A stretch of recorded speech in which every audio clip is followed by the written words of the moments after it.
On va parler d'une autre loi de probabilité qu'on appelle la loi de Student. Donc cette loi, en fait, c'est une loi continue, hein. Donc une variable aléatoire qui suit une loi de Student, forcément, c'est une variable aléatoire continue. On ne va pas donner la fonction densité, mais les graphiques qu'on voit ici, on voit que ça ressemble pas mal au graphe d'une loi normale sans très réduite. En tous les cas, le graphe des symétriques sont traits en zéro et en forme de cloche. Le paramètre d'une loi de Student, ce sont les degrés de liberté. Donc on va dire par exemple une variable aléatoire qui suit une loi de Student à 7 degrés de liberté, on va noter comme ça. Et c'est le degré de liberté qui permet d'avoir l'espérance et la variance, etc.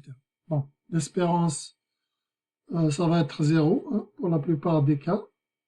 Et la variance, ça va être DDL sur DDL moins 1, moins 2, sur DDL moins 2 ici, on va mettre moins 2. Donc sur le dénominateur DDL moins 2. Quand le nombre de degrés de liberté est supérieur à 2 en tous les cas, et quand le degré de liberté est un nombre assez grand, la variance est pas mal proche de 1. Souvent, une variable aléatoire qui suit la loi de Student, on la désigne par la lettre majuscule T, hein, contrairement à une variable qui suit une loi normale sans très réduite qu'on désigne par Z, ou une variable quelconque qu'on peut désigner par X. Pour une loi de Student, on utilise la lettre T souvent, et pour les valeurs possibles, on va utiliser le T minuscule. Et bien sûr, on peut s'intéresser à P de T plus petit que T. On va voir après, il y a des tables de Student qu'on ne va pas utiliser, mais ce qu'on va utiliser nous, c'est Excel, qui permet soit on lui donne T et va nous donner la proba, l'air sur le graphe, soit on lui donne la proba et va nous donner T, tel que P de la variable plus petit que T ou bien P de T plus petit ou égal à T. On a dit ça, c'est la même chose pour les variables continues, c'est égal à alpha. Donc ici la proba c'est alpha. Regardons maintenant comment calculer ces probas avec Excel. Donc soit on connaît T, on cherche la proba, ou bien on connaît la proba, on va chercher le petit t. Comment on calcule la moyenne avec une loi, comment on calcule les probas avec une loi du student. Admettons donc que j'ai une loi du student, je connais t, par exemple le t ici je prends de 0,06 comme j'ai fait ici, et je m'intéresse à la probabilité que ma variable de student soit plus petite que t, ou plus petite ou égale, c'est pareil, c'est-à-dire je m'intéresse à l'air sur la courbe jaune. Admettons, c'est ça qui m'intéresse. Dans ce cas-là, comment calculer ça? Donc, le seul paramètre qu'on va utiliser, c'est le nombre de degrés de liberté. On n'a pas besoin de mu et sigma. Donc ici, on va calculer la proba du student. On va utiliser la fonction loi.student.n. C'est ça qu'on va utiliser. Et là, on peut écrire les paramètres ici. On reçoit le x. Ici, c'est le paramètre petit t. Ici, c'est noté x. Le nombre de degrés de liberté et cumulatif, vous mettez 1. Et bien sûr, on peut l'utiliser, on peut ouvrir une fenêtre, ce sera plus facile. Donc x, je mets directement ça, je lui donne le petit t là. Le degré de liberté, je donne ça, comme ça je pourrais modifier de façon plus libre, plus facile. Et là, je mets 1. Et là, vous voyez qu'on obtient la probabilité. Pour t égale 0,6, on obtient 0,71. Pour t égale 0, par exemple, vous voyez que c'est 0,5. C'est-à-dire que c'est les centrés. Hein. Les centrés en 0. En 0, on a atteint 0,5. Donc en 0, l'heure sur le graphe à gauche, c'est la probabilité, c'est 0,5, l'heure sur le graphe à gauche, et 0,5 pour l'heure sur le graphe à droite, quand t est égal à 0. Donc c'est une loi centrée en 0. Son espérance, c'est 0. Et voilà, donc c'est comme ça, il suffit de modifier ici la valeur de notre x à chaque fois pour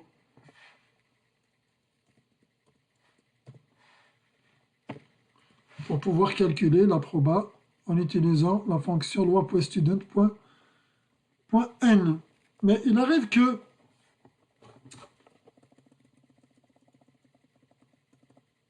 qu'on donne la proba, on la connaît, par exemple, admettons 0,8, on connaît la proba, on cherche à trouver le petit t.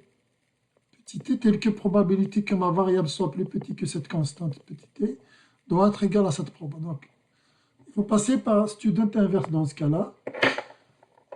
Exemple ici, je donne la proba 0,74. Je vais utiliser loi.student.inverse. Je peux utiliser celle-là pour ouvrir une fenêtre. Donc, je lui donne la proba, je vais la prendre de la case F7 par exemple. Degré de liberté, je les prends ici. C'est plus facile. Comme ça, je pourrais modifier juste dans cette cellule et ça sera modifié partout. Et là, je retrouve ma valeur de mon t. T égale à quoi? Et bien, c'est le même. Parce que j'ai pris la proba, c'est le même. Sinon, il suffit de venir ici, modifier la proba et pour trouver la valeur de votre de t. Donc, il faut utiliser loi.student.inverse dans ce cas-là. Donc, exemple, donc on prend un exemple ici. Vous mettez la capsule en pause et vous essayez de le faire vous-même. Donc, on connaît le petit t, c'est 0,6. On cherche une proba. On connaît le degré de liberté, c'est 23. Donc, je vais venir ici, je vais juste mettre 23 ici.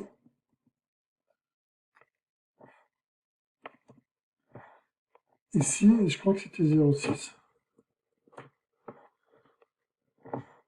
Je vais vérifier, est-ce que c'est 0,6? Oui, c'est 0,6.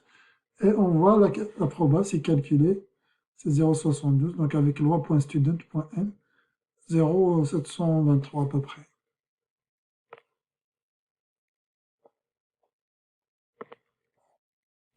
Sur Excel, probabilité. Donc ici, on aurait pu mettre ST23. ST23. Bon, mais c'est pas grave, on va pas regarder ça. Puisqu'ici aussi, on aurait pu dire. Donc, le degré de liberté, on va le donner ici à droite. Donc, probabilité de t plus petit que 0,6. Ici, on vient de le calculer, c'est 0,723, je crois. À peu près. Ensuite, pour t supérieur à moins 1,6. Donc ça, il ne va pas être donné directement par la table de la loi par le Excel, ni par la table de loi de student, puisqu'il y a aussi une table, comme la loi normale, il y a une table de la loi de student.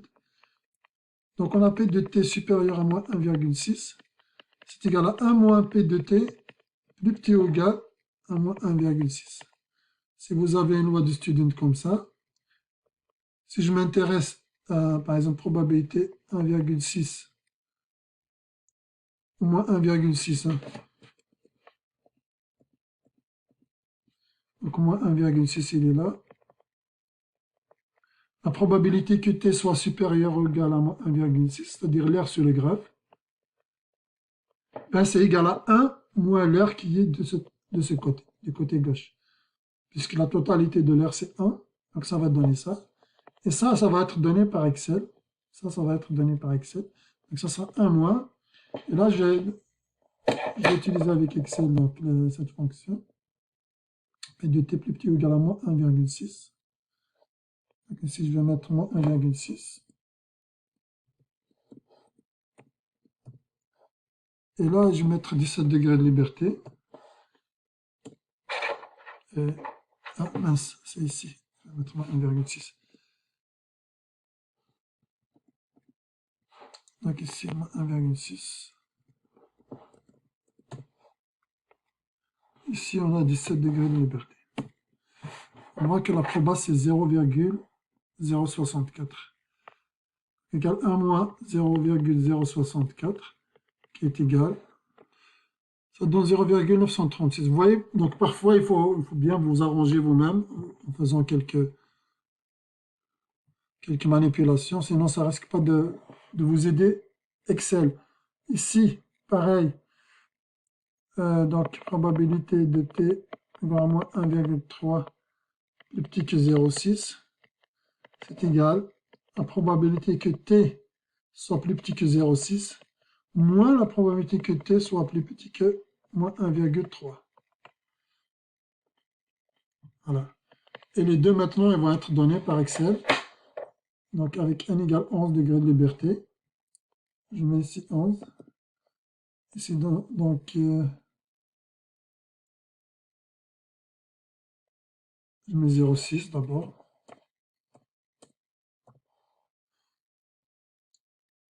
J'obtiens donc 0,72 à peu près.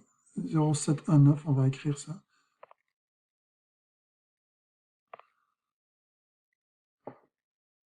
Je vais mettre 0,72, je vais arrondir centième près. Moins, P de t plus petit que moins 1 tiers. Moins 1,3, c'est pour moins 1 tiers. Donc je vais mettre moins. Et j'obtiens 0,11. Moins 0,11. Et ça donne 0,61.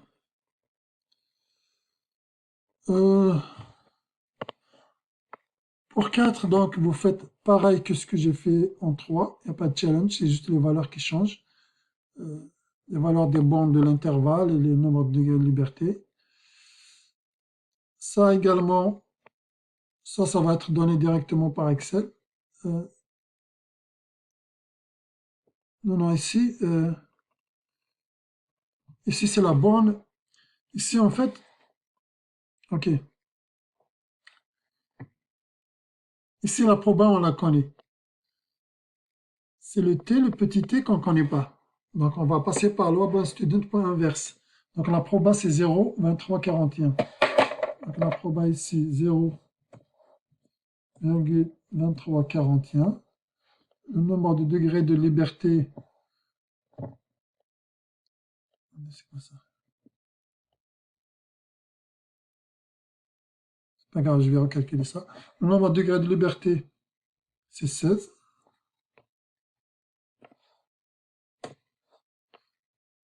Ici, je vais écrire donc, ça c'est loi.student.inverse.n. Je lui donne la probabilité, c'est cette case. Et les degrés de liberté, je lui donne cette case. Et ça va me donner donc un t égale moins 0,74. 16 degrés de liberté et proba égale 0,23, donc c'est moins 0,74.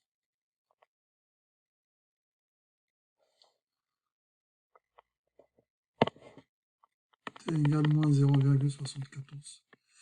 Quand la proba est plus petite que 0,5, votre t est automatiquement négatif. Il y a moyen parfois de vérifier pour éliminer quelques erreurs éventuelles. C'est que lorsque, pour la loi du student, en 0, elle atteint la probabilité 0,5. On va avoir 0,5. Donc si la proba est plus petite que 0,5, ça veut dire que l'air sur la courbe est moins grande que l'air total ici. Donc ça veut dire que notre t est plus petit que 0. Plus petit que 0, donc il est négatif.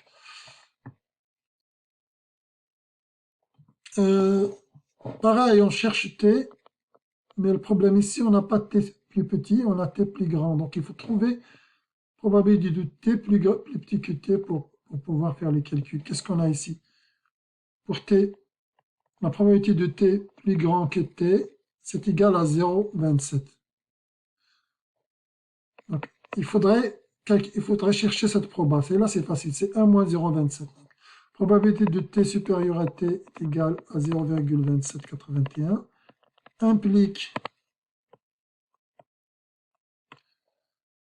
Ceci implique que la probabilité de t plus petit ou égal à t est égale à 1 moins 0,2781, c'est-à-dire est égale. Maintenant, on peut utiliser Excel, puisqu'on a probabilité de t plus petit que quelque chose égale une quantité. Je peux utiliser Excel pour me donner t. Je peux utiliser loi student.inverse, donc implique que t égale. Je lui donne cette proba 0,7219.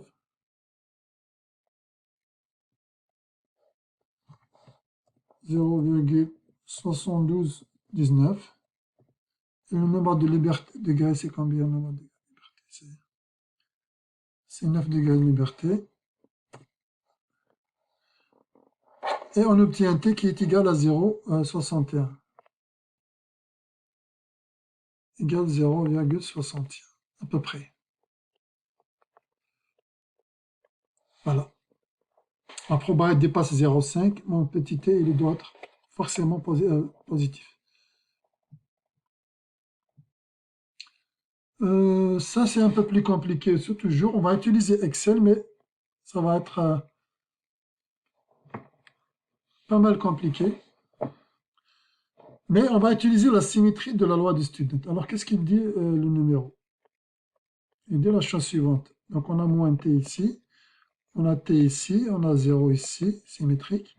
On nous dit que la proba à l'intérieur ici, la proba l'air sous le graphe ici, toute cette aire jaune, c'est égal à 0,6341. Alors, le problème, c'est de trouver t.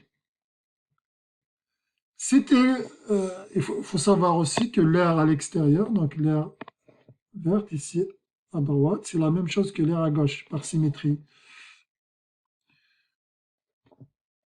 Les deux airs, si je les combine, si je les somme, ça va être 1 moins 0,634, puisque la totalité, ça va être 1. Donc on pourra déduire que l'une des deux, ça va être juste la moitié. En gros, ceci implique probabilité que t est plus petit que moins t. Donc je m'intéresse juste à cet espace, à l'air donc de cette zone.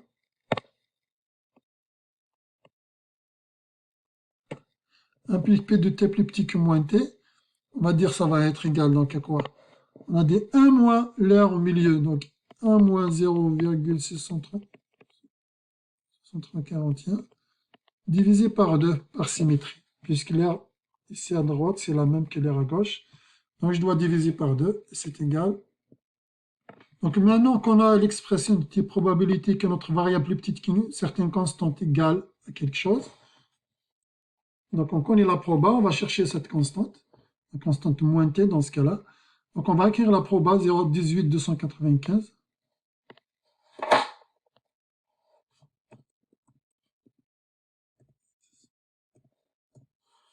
1895, 295.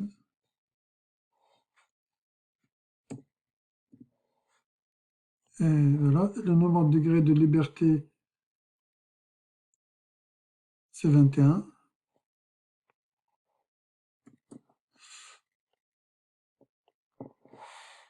Et donc là, on va voir que notre moins t égale à moins 0,92. Moins 0,92.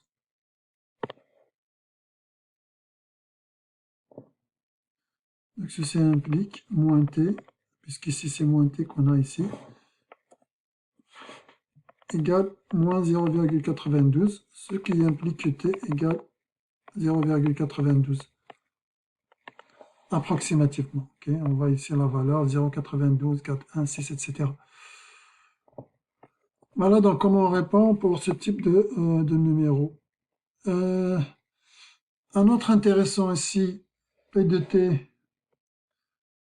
Tracez toujours un graphe quand vous avez un doute. Vous avez que les symétriques centrés en 0. On voit que pour t, probabilité que t compris entre 0 et ce t-là, à cette proba, on nous dit que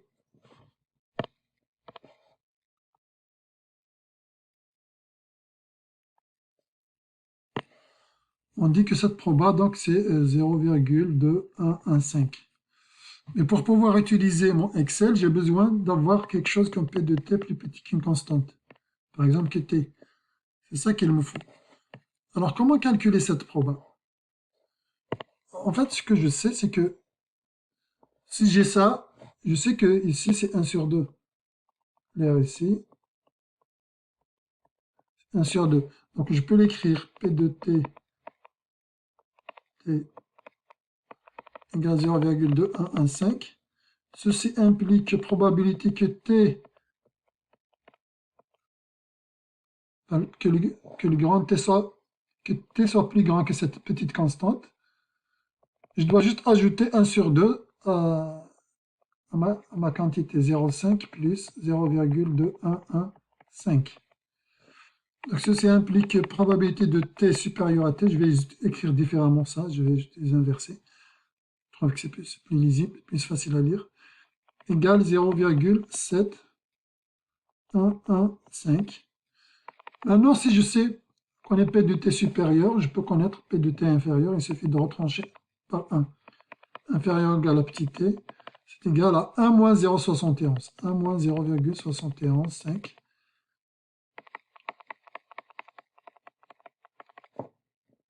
Maintenant qu'on a la forme standard qui nous permet d'utiliser Excel, on a la proba, il nous reste à trouver la constante. J'utilise loi student inverse. Je vais donc écrire 0,2885.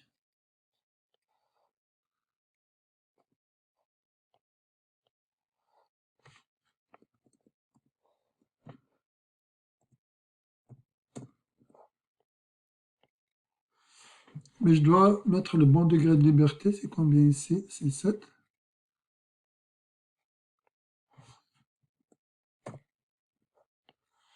Et on voit la proba, c'est moins 0,58 à peu près. T, pardon, T, c'est moins 0,58.